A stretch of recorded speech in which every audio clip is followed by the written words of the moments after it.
냐. 지금 문제는 이제 여당은 어떻게 마음의 문을 닫았어요. 합의파기 말이 안 된다.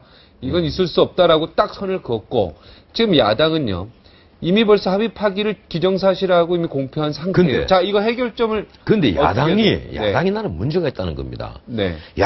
우리나라 야당은 어떤 그 습관이 붙어 있는가 하면, 선명 경쟁을 하고, 쉽게 말하면 정부에 강한 투쟁을 하면 훌륭한 야당이고 훌륭한 야당 정치인이다. 이렇게 자리매김한다. 이런 묘한 인식이 있어요. 네, 그랬죠, 계속. 네. 사실은 그러니까 큰 정치인이 못 나오는 겁니다. 이런 문제에 있어서 좀 객관적인 시각을 가지고 세월호 유가족들도 설득을 하고 정부에 대해서 합리적인 방안을 제시를 하고 또 그래서 협상을 이끌어내고 또 가급적 우리 국민들에게 이 문제가 아니라도 국민들에게 정부를 무조건 까고 비판만 할 것이 아니라 대안을 제시할 수 있는 그런 정치인이 야당에 나와야 되는 거예요. 네, 근데 문재인 의원은 당연히 집권 여당에 더 큰 책임이 있다. 새누리당은 어쩌면 그렇게 당당하게 그 책임을 회피하면서 외면하면서 희희낙낙할 수 있는가? 희희낙낙한 사람은 없을 텐데 우리 정치의 불가사의다. 지금 문제는요. 세월호 유가족들도 주장을 하지 않았다는 의사자 지정인이 대학 특례 입학인이 이런 주장들을 야당이 앞서서 한다는 거예요. 지금 하는 것이 아니고 했다는 겁니다. 예? 나 그런데 문제가 있다고 봐요. 쉽게 말하면 분노를 증폭시키고 갈등을 증폭시킨단 말이에요. 정치인들이 나서서.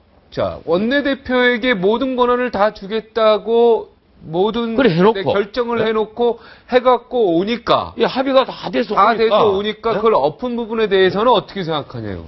이거죠. 사실은 그건 정치의 실종이라고 안 되죠. 정치적으로. 문자 그대로 정치의 실종이고 이 정치를 자기들 마음대로 재단하려 드는 거죠. 그건 안 되는 거예요.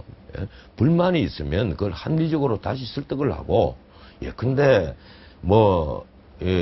특검을 임명하는 데 있어서 우리가 끌려갈 수밖에 없지 않느냐 여기에 불만이 있다면 그때 가서 합리적으로 여당에 다시 그 부분을 요구를 할 수 있도록 충분히 설득을 할 수 있도록 대안을 내야죠. 전원책 변호사가 만약에 지금 박영선 비대위원장 입장이라면 어떻게 하겠습니까? 저는 아까 말한 그 유가족들에게 비토권 주자.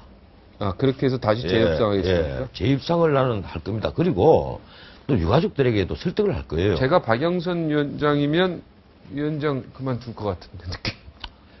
사실 이게 박영선 위원장을 맡아서는 안 되죠. 내가 지난번에 한번 얼핏 이 방송에 얘기를 했지만은 박영선 위원장이 위원장을 맡으면 안 된다고. 새정치민주연합이 참패를 한 데는 박영선 원내대표도 아주 큰 책임이 있습니다. 나는 사실은요, 민주당이 문자 그대로 환골탈태를 하려면 정당 해산을 하는, 그 수준까지도 가야 되지 않느냐. 그리고 정말 새롭게 건설해야 되지 않느냐. 그리고 정책정당, 대한정당으로 기능할 수 있는 새로운 민주정당을 건설해야 됩니다. 내가 새정치민주연합에 늘 하는 얘기는 과도 정치를 한다는 거예요. 보수 정치. 여당보다도 더하게. 군사 정권의 후예라고 얼마나 여당을 욕을 합니까? 옛날에 그 민정당부터 신한국당 그리고 한나라당 그리고 지금 새누리당까지 이 군사 정권의 후예라고 늘 선거할 때마다 늘 공격을 하지만 지금 새누리당보다도 더 심한 과도 정치를 한다. 단순한 개파가 아니에요. 보수 정치를 한단 말이에요. 보수 중심으로 다 끼리끼리 뭉쳐가지고 쉽게 말하면 말만 정치지 협회입니다. 새누리당은 없습니까? 새누리당은 좀 덜하잖아요. 친박계 비박계가 있을 뿐 사실 친박계에서도 박근혜 대통령을 비판하는 사람도 나오고 또 비박계에서도 박근혜 대통령에게 아주 찬양하고 오직인 사람도 있고 그러니까 새누리당을 지금 보수 중심의 정치라고는 사실 볼 수가 없거든요. 그런데 새정치민주연합은 안 그렇단 말이에요. 친노계가 절반 가까이 있고 강성 친노계도 사실은 또 나뉘어집니다. 나뉘어지고 또 친노계 말고도 동교동계가 있고 또 쉽게 말하면 안철수계도 있고 안철수계도 있고 또 뭡니까 김근태계도 있고 이러니까 그 보수 중심으로 다 뭉쳐요. 회식을 해도 보수 중심으로 뭉쳐서 박지원 교수죠. 네. 회식을 하고 이러니까 과연 이것이 이 민주정당이냐? 그리고 권력을 잡은 당 대표 보수가 마음대로 결정을 해버린단 말이에요. 이 김한길, 안칠수 두 공동 대표가 합당하는 것도 결정했고, 기초선거 공천 폐지하는 것도 결정했고, 그리고 권은희 의원 공천하는 문제도 결정했고, 기동민 후보를 뽑아올린 것도 결정을 했고, 마음대로 다 결정해버린단 말이에요. 이건 기본적으로 민주정당이라는 타이틀만 붙이고 있지 민주정당이 아닌 겁니다.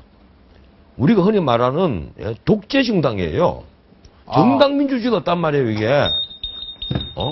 이러니까 아니 지금 누굴 독재 정당이라고 합니까? 아니, 군사 독재 뭐 1900 국민들에게 독재라는 정당이 아니고 네, 당내 민주주의가 없는 당내 독재란 말이에요, 이게. 민주당 안에서도 자체가 취소하시죠, 그래도요. 아니죠. 민주당 안에서 자체가 그렇게 비판하는 사람이 있지 않습니까?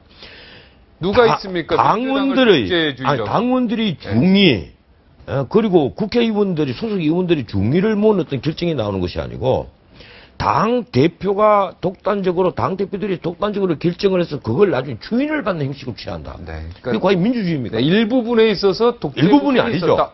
지금 아닙니까? 새정치민주연합이 망한 이유가 뭡니까? 바로 그겁니다. 중요한 결정은 전부 다 그렇게 했다는 거예요. 새정치민주연합이 중요한 것은 다 독재로 했다. 그렇죠. 김한길, 안철수 두 사람이 만들었단 말이에요, 이게.